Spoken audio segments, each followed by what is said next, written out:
haddii adiga oo gaadhi la socda daad ku qaado oo biyuhu gaadhiga kugu soo galaan ha sugin intaad ku dhimanayso. waxaad samaynaysaa farsamooyinka soo socda kana faa'iidayso. waa arrin cid kasta ku dhici karta. haddaba waxaynu ka bilaabaynaa gaadhiga adigoo saaran markay biyuhu soo galaan daaqadda isku day inaad jebiso intaanu gaadhigu buuxsamin.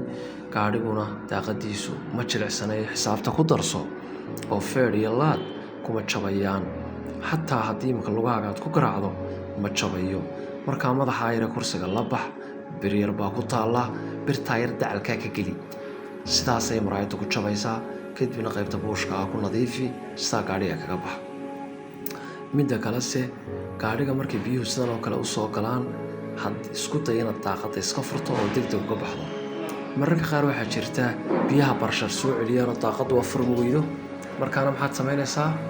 xagga dambe ee gaadhiga ayaad gelaysaa.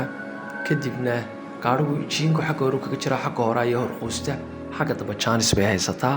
haddaba xagga dambe u bax, kursiga halkaa ka laab.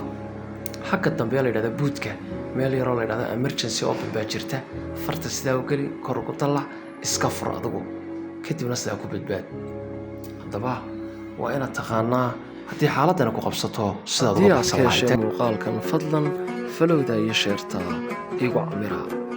haddii aad hore noola joogteena waad ku mahadsan tahay daawashadiina.